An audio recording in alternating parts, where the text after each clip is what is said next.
저는 영향을 미칠 본격적인 민심 것이라는 위반이 시작되고 있다. 네. 야당 주장이 맞았다면 대통령이 뭘 고민합니까? 위법하면 당연히 장관이 안 네네. 되는 게 아니라 감옥에 가야죠. 이게 만약에 다 사실이면 장관 뭐라 이거 100분 토론할 필요 없어요. 여기서 뭐라 토론해요.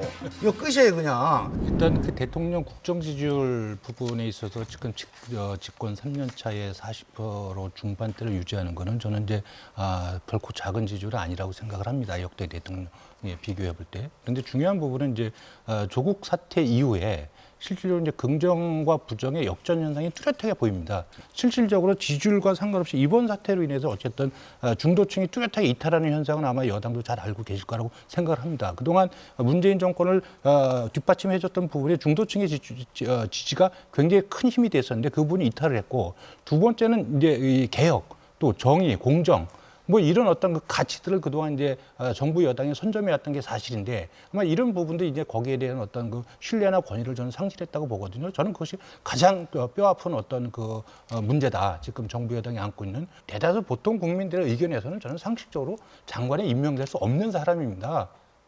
우리가 보편적으로 생각할 때 상식에 맞춰 봤을 때 저는 이거는 공직윤리상 도저히 장관을 시킬 수 없는 사람을 어떤 정권의 필요에 의해서 임명했기 때문에 거기에 대한 역효과가 있을 거라고 생각을 했는데, 저는 이 부분이 실질적으로 그동안 문재인 대통령의 국정 지지율이 견고하게 잘 버텨왔지만 실제로 이거 본격적으로 이제 완만하지만 민심 위반으로 가는 그런 좀 길이 아닌가, 사실 이런 생각을 해봅니다. 하나 다행스러운 것이 있다면, 우리 정태호 의원님은 조금 섭섭하실지 모르겠지만 제1야당이 국민적 신뢰를 받는 데 한계를 보이기 때문에 그것 때문에 버틸 수 있을지도 모르겠지만 스스로 어떤 성과를 가지고 버텨나가기는 굉장히 어려운 국면이다. 저는 이 문제는 조국 장관 관련된 이슈로 생긴 약간 특수한 상황이라고 봅니다. 이 여론 상황이. 그래서 이 문제의 핵심은 저는 이겁니다.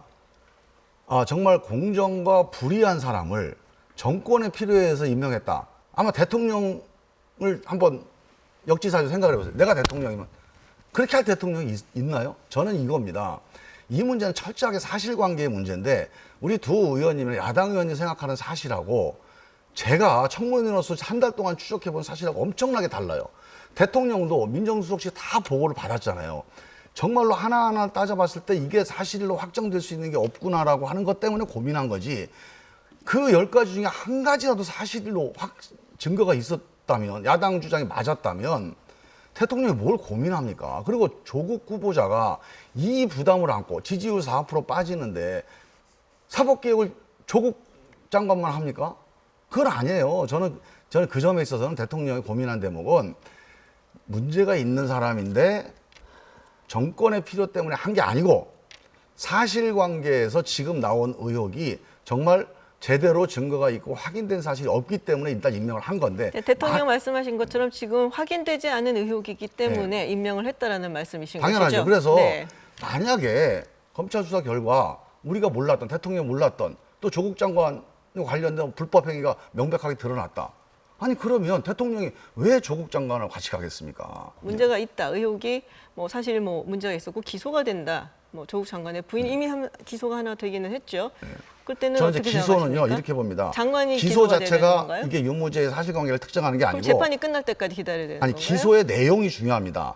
특정한 증거가, 객관적 증거가 네. 있는 기소가 있고요. 지금 이번에 동양대권 보세요.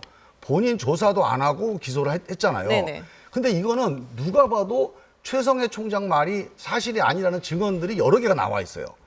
이렇게 증언이 사실관계가 부딪히는 거를 무리하게 기소를 하는 거는 기소 자체가 곧 유무죄를 판가름하는 건 아닙니다. 결국 재판까지 기다려야 된다는 말씀이십니까? 만약에 지금 동양대권은요, 이거는 재판 분명히 네. 가야 됩니다. 재판에서 유죄 판결이 나온다면 억울하더라도 조국 장관은 더 이상 자리지킬 수가 없죠. 지금 우리가 뽑는 거는 유죄냐 무죄냐가 아니라 법무부 장관으로 자격이 있느냐 없느냐를 따지는 거예요. 그러니까 사실이냐 이거예요. 따지고 사실. 가만히 있어 보세요. 그런데 문재인 대통령도 명백한 위법 행위가 확인되지 않았기 때문에 임명한다 했거든요. 명백한 위법 행위가 가면 감옥을 가야지 무슨 법무부 장관입니까? 그건 너무나 당연한 이야기예요. 그건 이야기할 것도 없고. 그리고 지금 이게 법무부 장관으로 자격이 있느냐. 이제까지 우리가 인사청문회 때 낙마했는 수많은 사람들을 보십시오. 그 사람들이 낙마한 사태가 위장 전입했는 거, 부동산 투기했는 거, 논문 표절했는 거, 과다 수임했는 거, 한일 관계에 대한 제대로 된 역사인식이 부족했다. 이런 걸로 낙마했어요.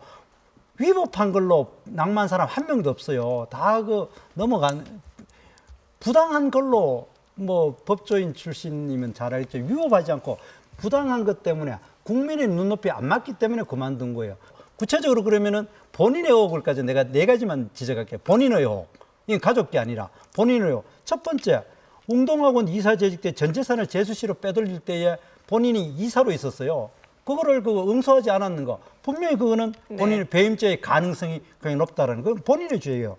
그다음 두 번째, 동양대 직인을 위조하고 표창장 위조하는 것에 대해서 그것에 대해서는 사실관계를 따질 수는 있지만은 총장한테 직접 전화해가지고 똑바로 증언해라고 이야기하는 거, 그거는 분명히 그 사실관계를 떠나가 증거인멸 교사죄의 네네. 가능성 분명히 높고, 세 번째, 이 IFM이라 2차 전지 회사를 만드는 데에 그 돈을 넣고 하는 거는 정경심 교수가 거기에 직접적 개입했다는 여러 가지 증거가 나왔잖아요, 이미. 그건 더 이상 움직이지 못해요. 그렇다면은 공직윤리법에 의하면 부인도 그 부인일 거라도 본인에 의해서 같이 처벌되는 공직윤리법 위반.